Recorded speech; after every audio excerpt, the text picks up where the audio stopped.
artists. So what Okay. do you see artists benefit from participating in the event? Okay. And I'm ready to go. Whenever you want to start, feel free. so whenever I ask you a question, it's helpful if you explain the question in your answer. So if I say, what is the art of living black? You say, the art of living black is. So it's just helpful for when it's Right. pieced together. Okay. Okay. Okay. So I'm going to ask you, what is the art of living black? The Art of Living Black is an organization of different people who self-identify with African American descent. And they may come from all over the place, but basically it involves people, artists who live in the greater San Francisco Bay Area. And what does the event, what are the different components of the event? Well, we have a series of events that come together. Initially, the kickoff is at the Richmond Arts Center, which has hosted the presentation for 23 years. I believe it started in 1991, and it 1997. Sorry, that it okay. That the original first exhibit started in 1997, and we did at some point add on open studios, and the open studios were also connected with the Richmond Arts Center, but eventually kind of peeled off to different sites around the San Francisco Bay Area. So there are different entities that accept the responsibility of showing various artworks, various types of artwork, various media in these different locations. So can you explain what is this exhibition? One artwork per artist, non-juried, the kind of work that's in the show, the different mediums. In order to allow for as many artists as possible, visual artists as possible, to show their artwork, it is a non-juried event, and people submit. Currently they submit with JPEGs. It used to be slides. There are youngsters that probably don't even know what that is, and we would only just make a decision as that it is appropriate, the imagery is appropriate, because it's a public reception, and public meaning they're all ages, from youngsters to grandmoms and granddads. And so we had to be mindful of the imagery not being offensive in that manner, even to the extent now that we have different things with political and whatever types of other situations that people may not feel comfortable with. We had to keep that in mind. But the media can be anything that can be either wall mounted or put on a pedestal. So it takes three-dimensional glass, fabric, the traditional painting, drawing, sculpture, all those various types of things.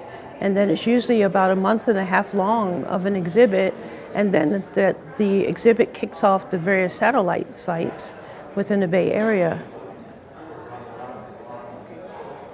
And can you say, how does the open studios work? The guides, self-tour, different venues? With the open studios, it's a self-guided. People pick up a brochure that a number of our artists will pull their information and give it to one designated person to create a brochure, and anybody from the public can receive the brochure, and a lot of the artists will pick up a bunch of the brochures and distribute them and make sure that people have access to know where to go.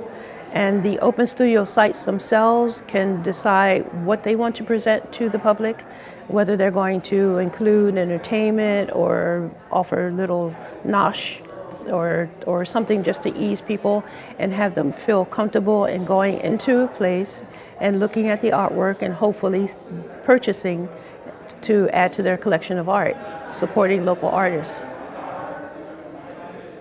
So now, would you mind talking a little about the history of the Art of Living Black? How was it founded, by who, and what was the reason for starting the event? My understanding of the history of the beginning of the Art of Living Black, which we sometimes just used to call TALD because it would just use the initials, the Art of Living Black.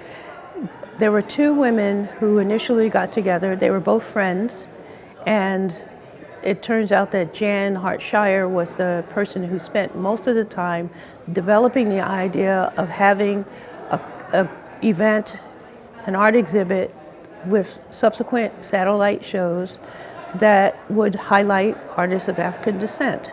And she and Ray Louise Hayward got together and they pulled it off by approaching the Richmond Arts Center and asking them would they host it. And the Richmond Arts Center has, for every year, come and supported whatever was needed to make sure that we had a successful event.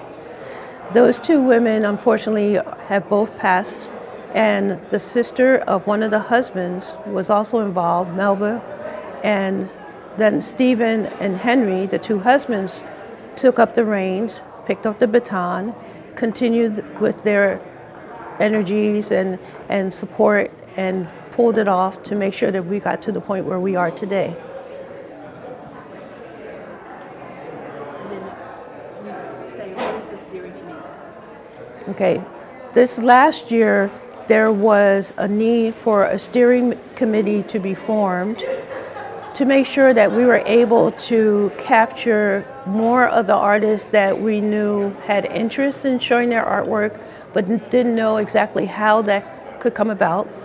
And we, several of us, at least 10 of us, formally got together, had meetings, made a decision on who was best to do what, and went forward out into the public, made sure that people knew about the kind of slight change of leadership in the sense of the steering committee is just kind of a backup to the two men the two husbands who have kept it going forward.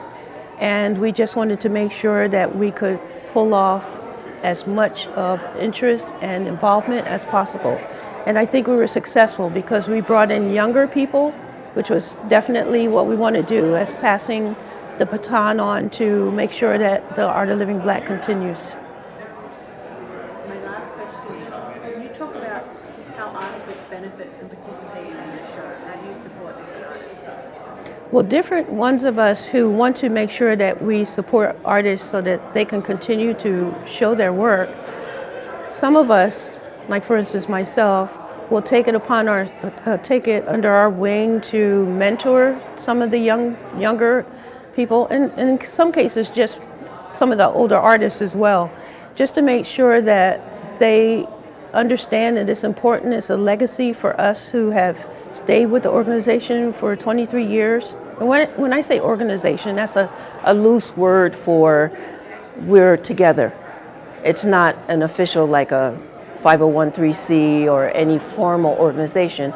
We work together and we want to make sure that there is a space and a community of artists where people can in fact connect with younger, more established, the middle career, various levels of artists, and get a sense of what they need to do in preparation and marketing and the actual creation of their work, how to create their work, how to present their work, and those kinds of things that are very necessary to go forward. That's everything. Thank you. Oh, you're welcome.